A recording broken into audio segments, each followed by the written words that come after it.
హైదరాబాద్లోని పాత బస్తీలో ఒక ఘోర సంఘటన చోటు చేసుకుంది. ఒక యువకుడు చేసినటువంటి వికృత చేష్టలు, వికృత విన్యాసాలే అతన్ని మృత్యువాత పట్టేలా చేశాయి.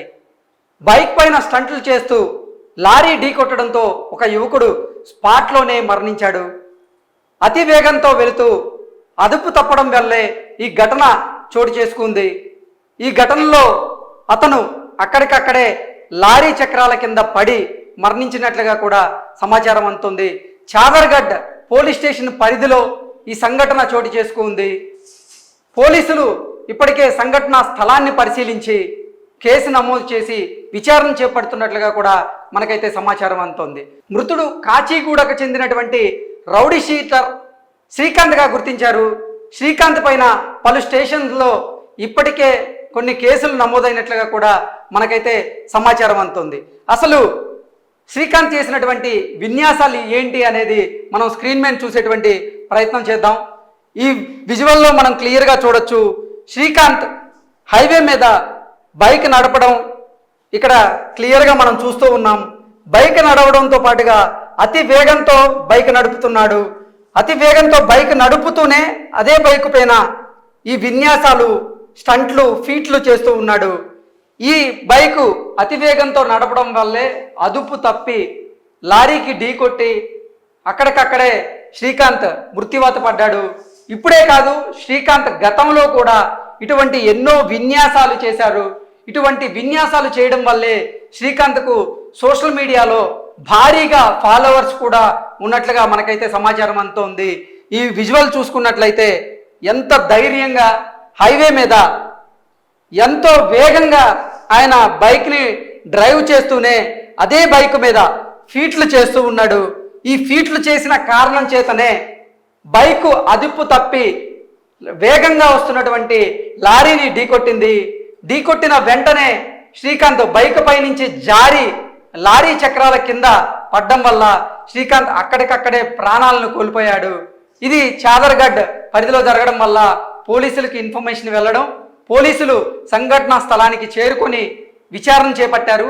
అసలు ఏం జరిగింది, ఎందువల్ల శ్రీకాంత్కి యాక్సిడెంట్ అయ్యింది అనే విషయాలను వాళ్ళు విచారణ చేస్తూ ఉంటే వాళ్ళకి కొన్ని షాకింగ్ విషయాలు అయితే బయటపడ్డాయి.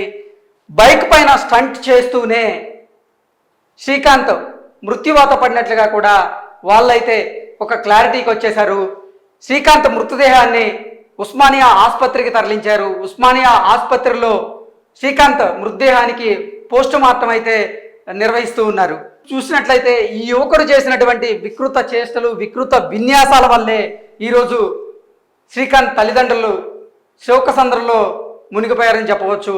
ఇతని మృత్యువాత వినగానే వారు కంటతడి పెట్టుకున్నారు. శ్రీకాంత్ పైన ఇప్పటికే పలు కేసులు నమోదైనట్లుగా మనకు తెలుస్తోంది. అలాగే సంఘటన స్థలంలో శ్రీకాంత్ ఎక్కడైతే చనిపోయాడో చనిపోయినటువంటి స్థలంలో శ్రీకాంత్ దగ్గర ఒక కత్తిని కూడా స్వాధీనం చేసుకున్నట్లుగా కూడా పోలీసులు తెలుపుతున్నారు. ఇప్పటికే శ్రీకాంత్ మీద కొన్ని స్టేషన్స్లో రౌడీ షీట్ అయితే ఓపెన్ చేసి ఉంది. కొన్ని వివాదాల్లో కూడా శ్రీకాంత్ పేరు ఇంతకుముందు బలంగా వినిపించింది. అతనికి ఒక గ్యాంగ్ ఉన్నట్లుగా కూడా పోలీసులు నిర్ధారణకు వచ్చినట్లు సమాచారం మనకు అందుతోంది. ఓవరాల్గా విజువల్స్లో మనం చూసేటువంటి ప్రయత్నం చేస్తే ఇది హైవే మనకు స్పష్టంగా కనపడుతోంది.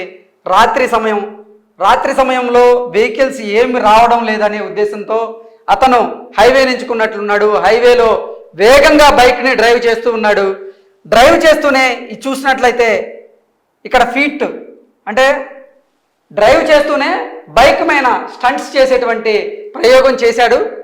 గతంలో కూడా ఎన్నోసార్లు శ్రీకాంత్ ఇటువంటి ప్రయోగాలు చేశారు, సక్సెస్ఫుల్గానే చేశారు. కానీ నిన్న జరిగినటువంటి ఇటువంటి రైడ్లో మాత్రం శ్రీకాంత్ మృత్యువాత పడ్డారంటూ కూడా అతని స్నేహితులు పోలీసులకు సమాచారం ఇచ్చినట్లుగా కూడా మనకు కొన్ని వార్తలు అయితే అందుతున్నాయి.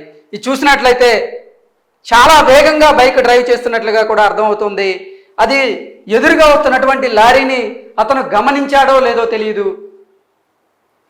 ఎదురుగా వస్తున్నటువంటి లారీ వేగంగా వస్తుంది, ఇతను కూడా వేగంగా వెళ్ళి బైక్ని అదుపు చేయలేక అదుపు తప్పి లారీతో ఢీకొట్టడం జరిగింది. అక్కడికక్కడే శ్రీకాంత్ అయితే మృత్యువాత పడడం జరిగింది. ఇప్పటికే తెలంగాణ ప్రభుత్వం అయితేనేమి, అలాగే ఎంత ప్రజా సంఘాలు అయితేనేమి ఎన్ని కఠినమైనటువంటి చట్టాలను తీసుకొచ్చినప్పటికీ, ఎంతో అవగాహన కల్పిస్తున్నప్పటికీ కూడా ఇటువంటి ఘటనలు పునరావృతం అవుతూనే ఉన్నాయి. ఇటువంటి ఘటనలలో ఎక్కువగా యువతే మృత్యువాత పడుతూ ఉన్నారు. యువతకి బైక్ రైడింగ్ అనేది ఒక హాబీగా మారింది. బైక్ రైడింగ్ చేస్తే తప్పలేదు, కానీ బైక్ మీద స్టంట్స్ చేస్తూ కూడా వారి ప్రాణాలను కోల్పోతున్నారు యువత. సో ఈ వీడియో చూసిన తర్వాత అయినా సరే యువతలో మార్పు రావాలి. ఇటువంటి ఘటనలు మళ్ళీ జరగకుండా ఉండాలంటే కూడా ప్రభుత్వం నుంచి, పోలీసుల నుంచి కఠినమైనటువంటి చట్టాలు రావాలంటూ కూడా ప్రజా సంఘాలు డిమాండ్ చేస్తూ ఉన్నాయి.